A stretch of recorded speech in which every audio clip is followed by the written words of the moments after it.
आज हम बात करेंगे ओटीटी प्लेटफॉर्म की और उसकी कुछ अपकमिंग रिलीजेस की, जो इंडियन रिलीजेस है खास तौर पे। तो भाई जिनको नहीं पता कि ओटीटी होता क्या, तो सबसे पहले उनको ये बता दूं कि भाई इसका मतलब होता है ओवर द टॉप प्लेटफॉर्म। अब इसका सिंपल मतलब ये है कि भाई वो प्लेटफॉर्म जो हाई स्पीड इंटरनेट के ऊपर चलता है, जिसकी सबसे कॉमन एग्जांपल है हमारा नेटफ्लिक्स। तो भाई मैं तो इस ओटीटी प्लेटफॉर्म की बहुत फेवर में हूँ और ये पॉपुलैरिटी ऑलरेडी गेन करना शुरू कर ही चुका था। लेकिन जब से ये लॉकडाउन वगैरह का सीन हुआ और ये कोरोना का पेंडेमिक जब से फैला है, तब से सिनेमाज वगैरह बंद हो गए, तो इसकी पॉपुलैरिटी जो है वो वैसे ही शूट कर गई है और लोगों ने इसकी तरफ अब आना बिल्कुल अब शुरू कर दिया है।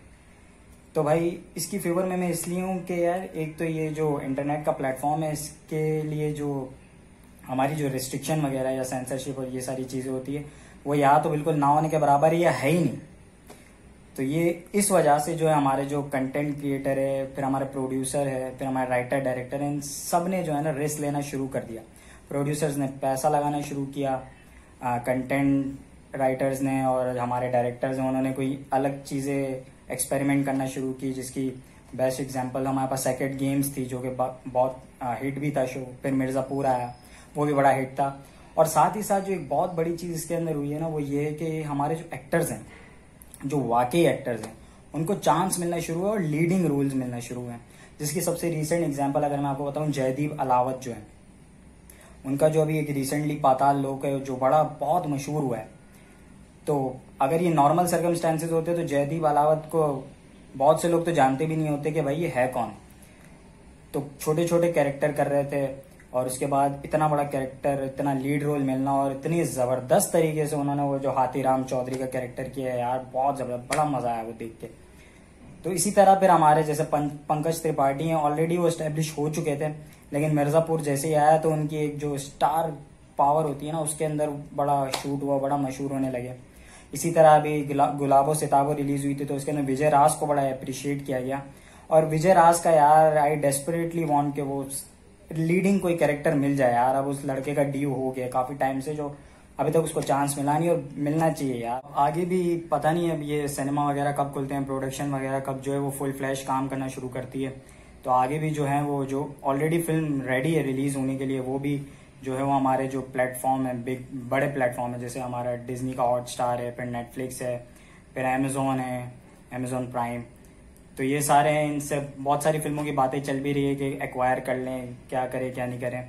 तो इसमें जो दो अभी बड़ी रिलीज है, एक तो उसके अंदर दिल बेचारा है, जो सुशांत सिंह राजपूत की आखिरी मूवी है, जो अब हॉटस्टार ने उसके स्ट्रीमिंग राइट्स ले लिए और 24 जुलाई की इसकी रिलीज भी है, जो कि मेरे हिसाब से बहुत अच्छा मूव है। क्योंकि अभी जो ये बस चल रहा है बहुत सारा ना, एक तो इस वजह से, ऊपर से जो दूसरा ये है कि सुशांत सिंह जो कि बहुत अच्छे एक्टर थे, लेट एक्टर, तो उनका ये जो भी अभी कंट्रोवर्सी थी और ये सारी चीज़ें चल रही है, तो उसके अंदर लोग जो हैं वो ये वाली फिल्म देखने के लिए बड़ा ईगर है और इसका बज़ भी बहुत है। और दूसरी चीज़ ये है कि भाई मीडिया भी अब इसको रेलिवेंट रख रहा है किसी न किसी तरीके से, क्योंकि जब सारी चीज़ें बंद हो गई तो पापराजी का भी काम ख़त्म ही हो गया। मीडिया वालों के पास कोई खास न्यूज़ है नहीं, क्योंकि चहल पहल ख़त्म हो गई, ये चीज़ें काम होना ही बंद हो गया, तो उनके पास कुछ चीज़ें है ही नहीं।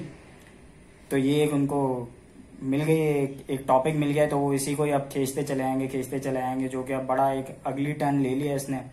और करण जौहर पे और हमारे आलिया भट्ट और ये सारे जो इन पे तो बुराई चल रही है ठीक ठाक। सलमान खान पे ठीक ठाक बुराई आ गई है भाई, इनके भी पता नहीं हुआ एहतजाज वगैरह चल रहा है, तो बीइंग ह्यूमन के स्टोर वगैरह भी बंद हो गए हैं कई जगहों पर इंडिया में।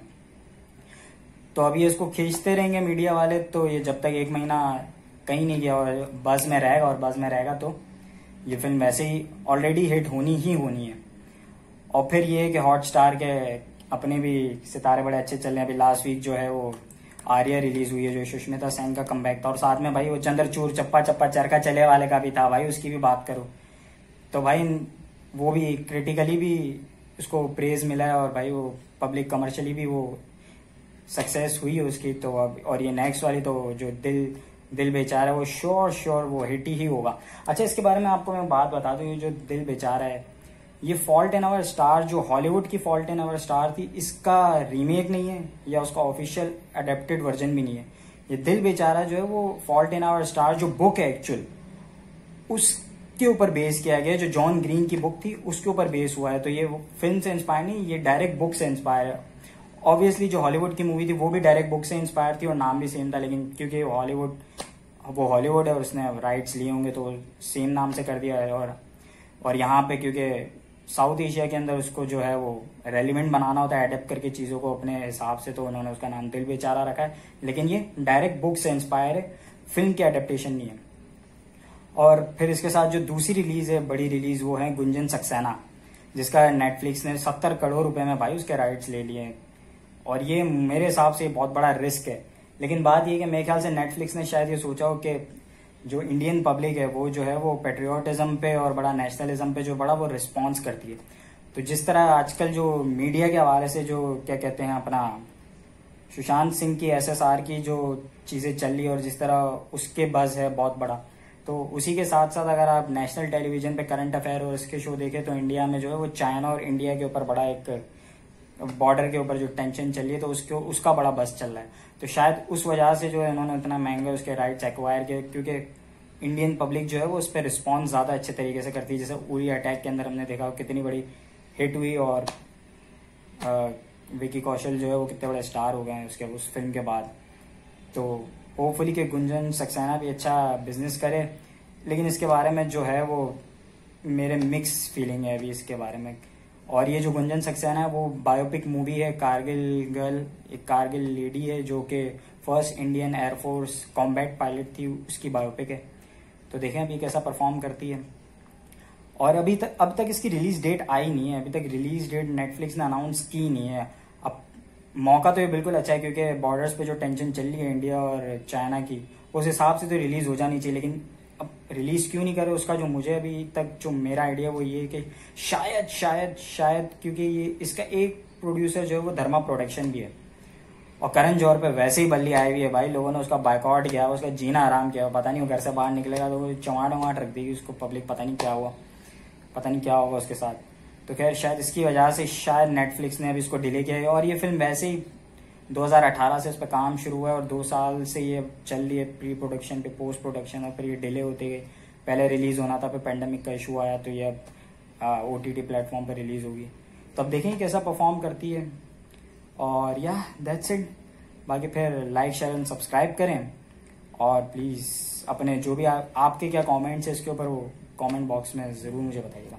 Thank you, bye.